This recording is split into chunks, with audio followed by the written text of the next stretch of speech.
Sabe aquelas palavrinhas que parecem pequenas, mas que mudam tudo no português? Pois é. Uma delas, a preposição, está bem no centro de um assunto que dá um nó na cabeça de muita gente, a regência. E entender isso não é só para passar em prova, não. É sobre se comunicar com mais clareza, até com mais elegância. Então, vamos juntos desvendar esse mistério. Olha aí uma dúvida clássica. Parece uma coisinha de nada, né? Mas a resposta certa depende de uma força meio que invisível que conecta as palavras. A tal da regência verbal. Guardem essa pergunta, porque até o final dessa nossa conversa, não só a resposta vai ficar óbvia, mas o porquê por trás dela também. Para a gente dominar a regência, o caminho é bem claro. Primeiro, a gente precisa entender o que é isso de fato. Depois, ver a diferença entre os dois tipos principais, a verbal e a nominal. Aí vem a parte mais legal. Como uma simples preposição pode virar o sentido de uma frase de cabeça para baixo. E por fim, vamos encarar de frente alguns verbos que são famosos por complicar a vida e uma duplinha que tem uma regra bem específica. Então vamos lá. O que é regência? Pensa nela como se fosse uma relação de comando, uma hierarquia. Numa frase, sempre tem uma palavra principal, o chefe, que rege, ou seja, que exige um complemento. E esse complemento, para se conectar ao chefe, às vezes vai direto, mas outras vezes precisa de uma ponte, uma palavrinha de ligação, a preposição. Quando a gente fala de regência verbal, o chefe é sempre o verbo. É ele quem dá as cartas e decide se precisa ou não de uma preposição. Por exemplo, em reprovaram a proposta, o verbo reprovar não pede ajuda de ninguém. Quem reprova, reprova algo. A ligação é direta, sem intermediários.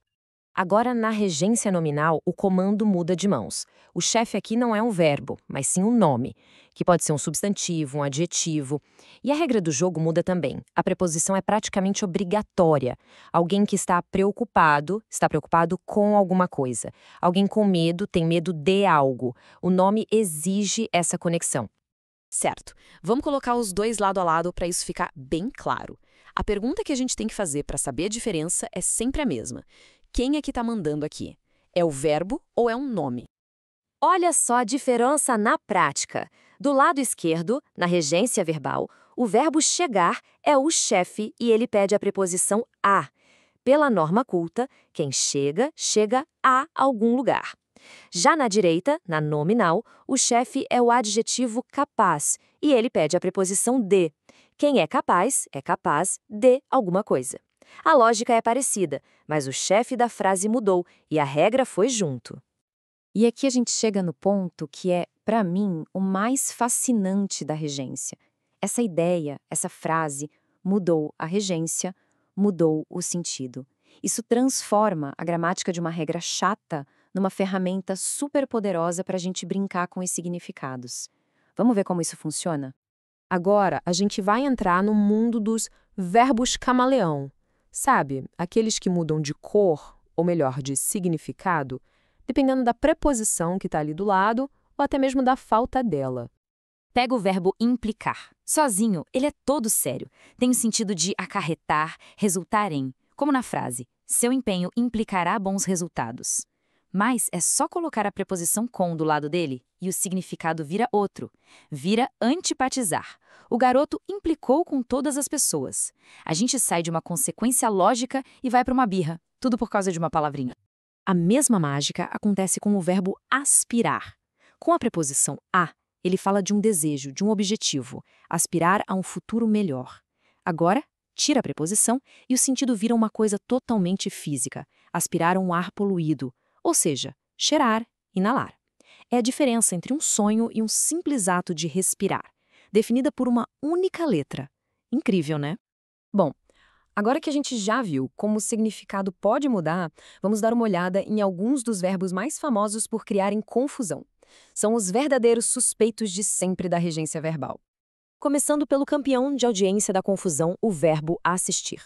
E aqui está a resposta da nossa pergunta lá do começo. No sentido de ver, de observar, ele exige a preposição a. Então, o correto é assistir ao filme. Mas calma que não para por aí. Se o sentido for de ajudar, de dar assistência, aí não tem preposição. Assistir o paciente. Se for no sentido de um direito que pertence a alguém, ele volta a pedir o a. O direito que assiste à pessoa. E se significar morar, ele pede a preposição em. Assistir em São Paulo. É um verbo com 4 personalidades diferentes. Como o verbo visar, a lógica é bem parecida com a do aspirar. Visar a um objetivo significa almejar, ter uma meta. Já visar um alvo é o ato físico de mirar. A presença da preposição a eleva a ação de uma coisa concreta para uma ambição. E vamos falar de um verbo que a gente usa o tempo todo, preferir. Pois é, existe uma forma que a gramática considera ideal para construir essa ideia de preferência. A estrutura é bem simples e elegante. Prefere-se uma coisa a outra. A palavra-chave aqui, o segredo, é a preposição a.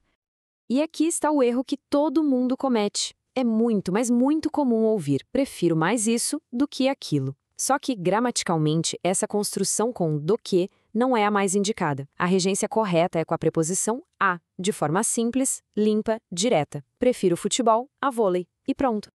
Para a gente fechar, um caso bem especial. Um caso em que a regência é ativada por um gatilho minúsculo, um pronome.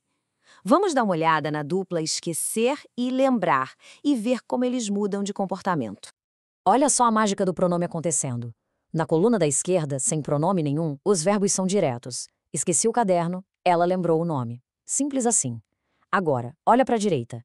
Quando a gente coloca um pronome ali, me, se, transformando o verbo em pronominal, a preposição de vira obrigatória. Esqueci-me do caderno, ela se lembrou do meu nome. O pronome funciona como um interruptor que liga a necessidade da preposição. Ufa! Deu para ver que regência é bem mais que um detalhezinho técnico, né? É uma ferramenta que molda o significado, que dá precisão e cor para nossa língua. Dominar isso é um passo e tanto para se comunicar melhor. E aí fica a reflexão. Que outros mistérios da nossa gramática estão aí só esperando para serem desvendados?